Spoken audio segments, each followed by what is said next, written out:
about a couple of things. I want to talk about fear a little bit, and then I wanted to talk about grids because we did a whole lot of grid work just because it was Friday the 13th, full moon, right? So we did a bunch of grids. So I want to talk a little bit about that. So I'm going to try to make this brief. The island coming out, so watch me. And if you have any questions after, I will take those, uh, and we can go from there. Because I like church, but sometimes I like it to be interactive because I don't have all the answers, right? And then some of you guys may have the answers for some other people that are already sitting here, okay? All right, so first off, I want to talk about fear. And I'm going to put Crystal on the hot seat because she was fearful of speaking today. Everybody is fear of something. And I was thinking about this on the way here, and then, because I hear things, and the phrase was, fear is the key that you lock. Fear is the key to the box that you lock yourself into. And I was like, okay, I'm going to use that. So fear is the key to the box that you lock yourself into. I am, I'm not afraid of speaking, right? I'm also not afraid of forgetting what I'm going to say, right? I had that fear before. Before I even started speaking, I had that fear. Oh, I'm going to get up here and I'm going to forget, right? And I've been studying for years and years and years. And all of a sudden it was like, when I got up here, I study and study and study. I sleep with the books, and I take notes. And then when I started speaking, I think I read the first lecture. It wasn't right. And then after that, as soon as I started speaking, I never looked at the notes again. Right? So I overcame that fear. Right? So much so that they got to get me to stop talking. Right? But I overcame that fear. Everybody has fears of something. Right? And fear is not a bad thing. You just got to understand what it does to you. Right? You get to tense up when you're fearful of stuff. Right? And so I'm afraid of heights, so of course I'm not going to jump out of a plane, right? There's some things I'm just not going to do right now. I may do it next week, who knows, it's different, right? So everybody has these fears, right? Kate jumps out of planes, I'm like, oh, cool. I'm going to take that experience and act like I'm jumping out of a plane and do it. But fear for some people is such that they don't even go outside because they're fearful. And so in being fearful, they are locking themselves in this box that they are creating themselves. Because the more you keep being fearful of this thing, the more it's going to present itself to you. Because you keep being fearful, being fearful, being fearful. And the universe says, here's some more, here's some more. And that is so that you can move through it. That's all fear is. When fear comes up, there's something foundationally needs assistance that you need to look at. Whether it was violence or abuse or whatever it is, something is in your foundation that needs to be reviewed or just looked at. Right? Sometimes you don't even need to fix it. You just need to look at it. Right? Shamanic practices, we looked at those things and we call them ghosts. Because when we looked at all these things that we thought were wrong and we kept looking at them, all of a sudden we were past it. So we call them ghosts. Right? So all these fears are just things that's why it says the key. That's why they said it was the key. Once you start looking at it, you realize there's really nothing to be fearful of. Right? It's like most of us are afraid of things that haven't even happened yet, based on the foundation or something that happened before. And because it happened before, it doesn't mean it has to happen in the future. But we're afraid, the dentist, right? We're afraid because the last time, and for me, I'm not afraid of it anymore because it only lasts a minute, or it only lasts 2 seconds. The pain does, right? And I remember they had to work on the front portion, and the needle had to go up by my nose. And so I'm not afraid of it anymore, but it's there. I'm just not afraid of it because I know that in 2 seconds it'll be gone. And then I'll come out and I'll feel even better than I did when I went in, because I only go in when I need something, when something's wrong, right? So these are the things that we need to look at, right? And to face those things, right? I don't know what they are. Only you knew what they are, all right? I was fearful of, back in my day, you get whooped. That was just it, a few years ago. If you do something wrong, you got whooped. And I saw my dad with my sister. I don't even remember what it was about, But ever since that time, I tried to save all these people. For years, I would try to save this person, get in a relationship. It didn't work. And I went on and on and on, friends or whatever, until I realized I went to a workshop. And you had to, everybody was paired off, and then you had to bring up all of your, what you think was some of the bad things in your life, right? And then you would switch places. One person you would yell at the person or however you want to, and then you would switch places, and then you would send love to that same, right? That same energy, that same event. Right, and everybody has all these stories, were like horrific stories to me, right? And I didn't have any. I was like, well, I don't really have any. Only thing I had was, I saw my dad beat my sister, and that really affected me, right? And once I started doing that, that was a change in my life, like one of the biggest changes ever, right? Because I realized how I got to this place by thinking. And then it's like, oh, that's why all these relationships, friendships, that's why all those failed. Because I had no idea that this small thing in my foundation, it was a crack in my foundation. And everything was shaken since then. And once I reviewed that, and I didn't know it was such a huge thing, right? But it was one of the biggest things for me to overcome, right? But I didn't know. So all these fears are from things in our background, things, our mother said, our father said, our friends said, you ugly, you fat, your friends, church, you're going to hell if you don't come every Sunday, right? So we're fearful. And so in being fearful, the first thing is you tense up. And so you tense up physically, and then you tense up spiritually as well, right? You, not, your spiritual connections, just you. And so once you start releasing these things, these fears, then you're able to grow, or your foundation is stronger as you grow, right? So fears are, you got to watch those things. Again, they're helpful, but they're not your master, and they shouldn't be. You shouldn't let them master you, right? So fears are a good thing, right? And so I'm going to stop on that one there. And then, so I want to talk a little bit about grids, and these two, you can use these two if there's something you fear. Set up a grid. Right? We all have grids in our house, I'm sure. You just don't know it. Anybody have pictures of their family and hang up on the wall?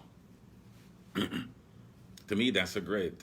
That's a grid. It's somewhere that you are going to have something that's special to you that you can focus on. And then you impart good vibes, or you expect them to take care of you. You get good vibes back. So we all have grids, we just don't know it, right? And so you have to have this one, I don't even know the words, one spiritual place, there's a word that's going to come, that you, in your house, that you are going to set up a table, whatever it is you want to set up. You can just use the wall, whatever it is. We use tables. Our whole house is a grid, right? Because we have crystals outside, and we have those set in geometric shapes. And then inside the house, we have grids. Wherever you look is going to be a grid, right? Energetic grids, we call them.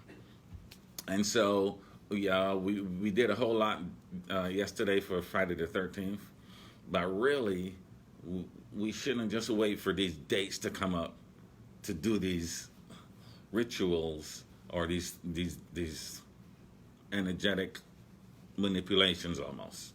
Because when the full moon is, we're like, we can do this, we can do that, let's have a ritual, let's go. After the full moon is, what are you doing? Right? If this thing means so much that we're going to do it on this day, why don't we do it every day? Right? So set up a grid. And a grid can contain anything that is important to you. It's things that you think are important. Your grandmother's ring, her picture. I have the little cards that you give out when you pass away. I have for my mother and for my brother. I have those in some grids. Right? I have crystals in grids, right? Because you want to have a space where as soon as you look at it, you have this good feeling come to you, right? So you have to find this place. At some point, when you leave, that place is still in your head, so you don't need to take it with you. But you want to set up this place at home. Well, sacred is the word that I was looking for. A little sacred place, right? When we set up grids, we use lots of geometric shapes because inherently they have a certain energy with them. You pull out $1, what's on the back of the dollar? A pyramid. So you're already carrying stuff with you don't even know about yet. Right? You just gotta integrate all these things. So we set things up in pyramidal shapes, right? We got a pyramid in the back of the yard, a copper pyramid that we sit in and meditate and stuff like that. So when we set up things, we set them up in the shape of a pyramid, right? And then from there you can build on it, right? You can have things set up in a pyramid looking up, a pyramid looking down. What is that symbol? The Star of David. One pyramid looking down, one pyramid looking up, right? And then at a certain level, that's a three-dimensional shape. If you look at a pyramid itself, one is spinning this way and intertwined, another pyramid spinning that way, that's a Merkaba, right? So all these shapes inherently have these energies with them, which to me are positive energies, right? We have things in circles because a circle is a sign of completion, right? So we have things in circles as well, and we would have the picture in the middle of it, right? We have feathers from peacocks, and peacocks are important, of course, but even more important was the lady that we got them from. She has a dog pound, or she like a dog hospital, a hotel where people go and the dogs stay, and she's a really nice lady. And so we had a ghost hunting session out there, and that was the first one we went to with all the tools and stuff like that, but there were peacocks all over, and so the feathers mean a lot to us. So we have those in some of them, right? We went and dug crystals in Arkansas. Like we physically, when, they had the big backhoe and they bring out a whole bunch and they dump it and then we dig through them. So we have crystals from that dig that we dug ourselves. So that's important to us. So we have those in our grids, right? So you get to find these things. You can go out to Mount Bonnell and find a rock that you like and put all your energy into it, and that could be important to you. Doesn't have to be a crystal, it could be whatever you want, because your intention is most important in this building of these grids, right? And your intention is, I want to this grid to help me move forward, learn more, grow, be enlightened, whatever it is. But it's just this energy that you want to set up that you can use to the benefit of yourself and anybody else, right? We have those, again, all over the house in all different shapes. So it's good to start looking up sacred geometry. I talked about that before, right?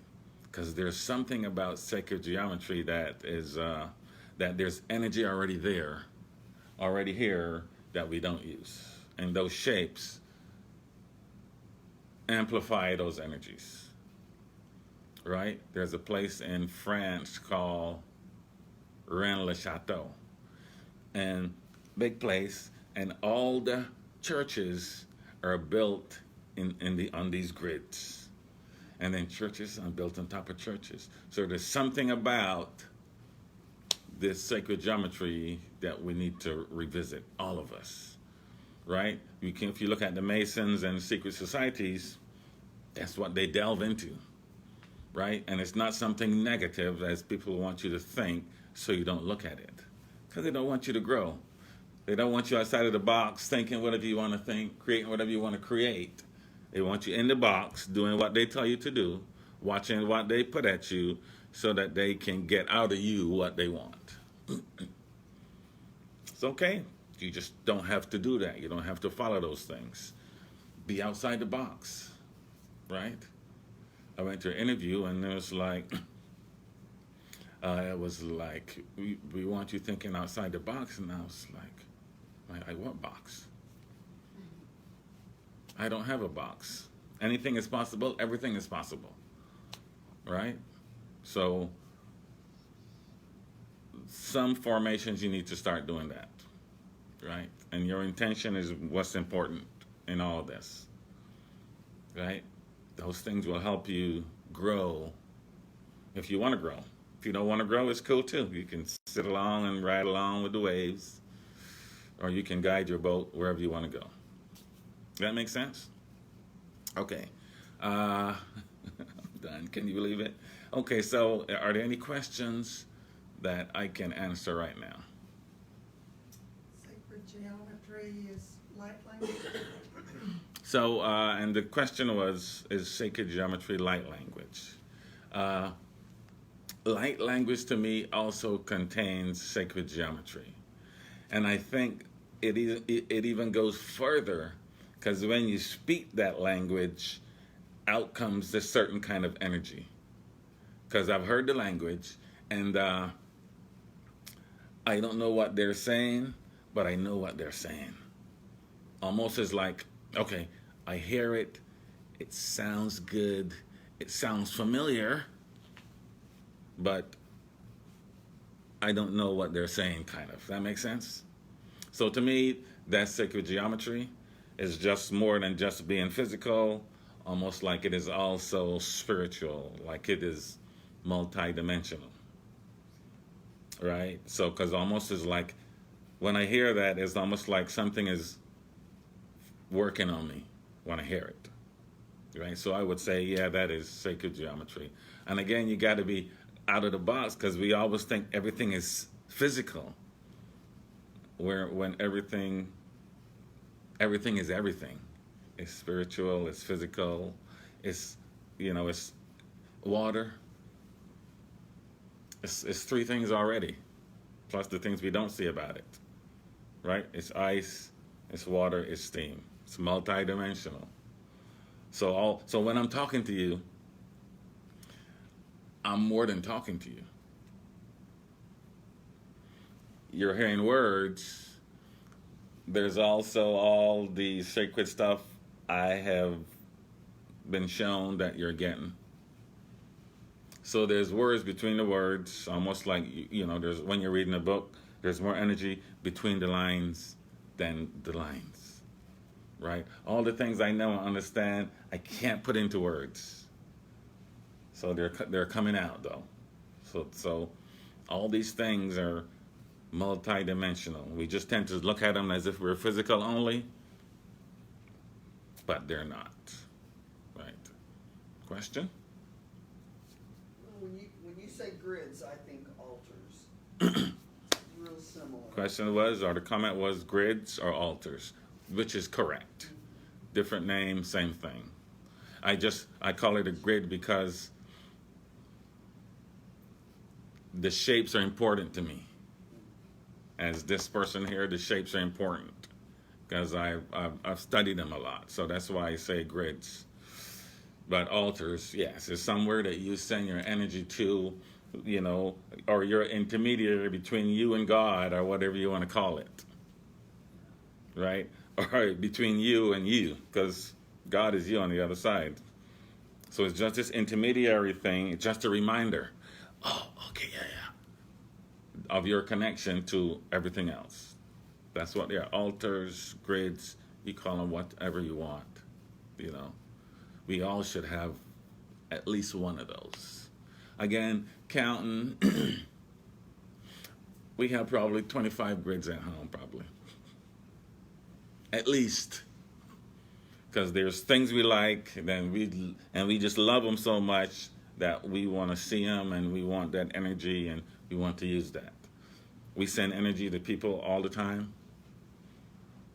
Whether they accept it or not, we don't really care. We're just filling up the energy bank. That's what we do, right? But yeah, that's good. To me, it's the same thing. A different name, same thing. God, love, different name, same thing. Right? God, life, different name, same thing. We like to name it so we can say, I know what that is. When really, I don't know what it is. I'm still learning. I don't even know what I am yet. I'm still learning.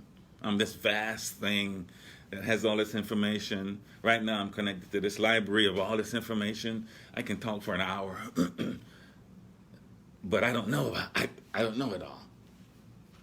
Right? So this is all about learning about yourself. Your grids, your altars, whatever it is.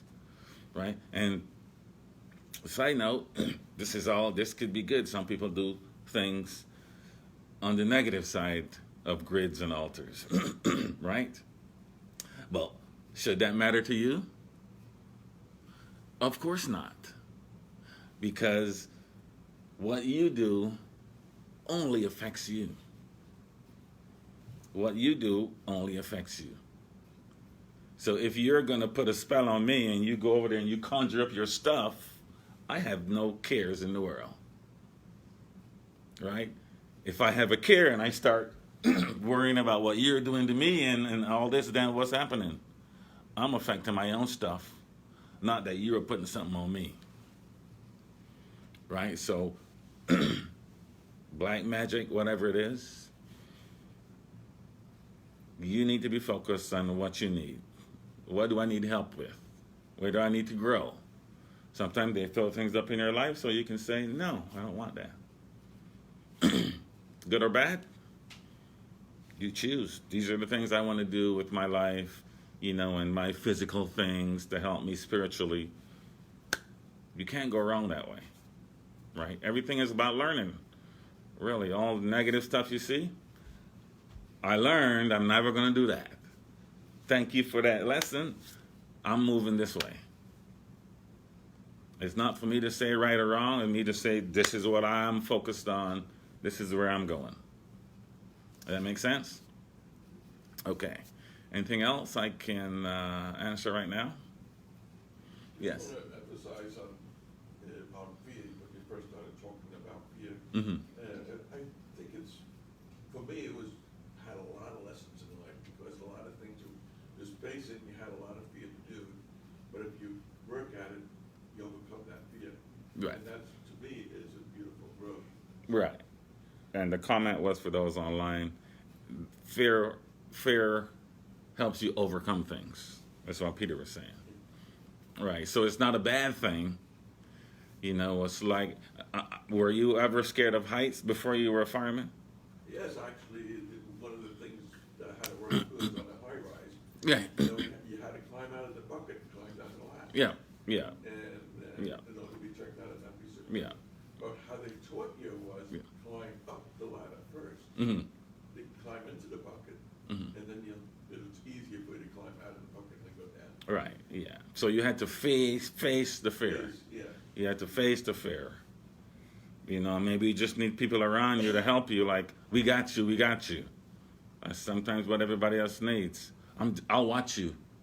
You know, I'll be here. I'll be here if you fall. Whatever it is, they just want somebody to just support. That's all. And if they get support, then they go do it. Then they're like, oh man, I want to go to do it again. I've seen the roller coaster people. Oh, they're so scared. You know, I'm not scared. I just get sick. But they're so scared. And then it's a 20-second ride. And then when they get off, they're like, I want to go again. Right? So they overcame that fear, you know, just like that. But you just need some support is mostly is what most people need. I'll do it with you. I usually said, I'll take the pictures. I'm not jumping out. Right? All right. So anything else I can address? This is actually just something I use in regards to fear. Mhm. There's an acronym, and it's false evidence appearing real. Mm-hmm. And that's one that I use a lot Mhm. when I become fearful of something. It's like, you know, well, is this actually something that I am fearing, or am I just making something in my mind Right. that appears to be real? Right. So that's just one little thing I use. And then for those online, it was fear, false acronyms appearing real. False evidence appearing real. False evidence appearing real. Right. Fear. And I've heard that before. You know, however you want to work it out to get through it. Because really, everything is in your mind. Everything happens in here. There's not anything that doesn't happen in here as far as you go. Right? Even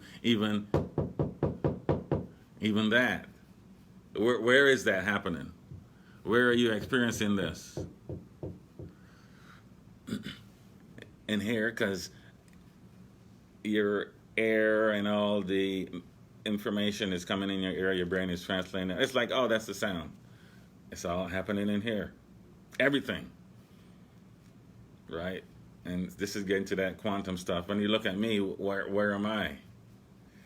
I'm in your head because your eyes are taking this information in and it's getting reflected, and your brain is saying, oh, that's Clemson because that's what he said. But the experience is happening in here. So we have to start thinking everything is happening in here. Right? Really, sometimes when I'm studying this, and sometimes it's hard to understand the translation, but it's like there is no step before you put your foot down. Once you put your foot down, there's a step. So you're creating everything as you go, depending on what you keep thinking. Right? Almost like we're a hologram almost. There's a book called The Holographic Universe, where everything is a hologram. It's just that we are the best hologram ever created. Not like Star Trek, he got a little thing on his hand, and it's this hologram, you can feel it. But really, are you feeling it, or is, you're getting these sensations in your head, and you're just like, I feel it. So again, it's all in here. We're creating it all, right? That's another topic. I can talk about that again. Okay, that's it for today. All right. Thank you very much. And thank you for those online who decide to show up.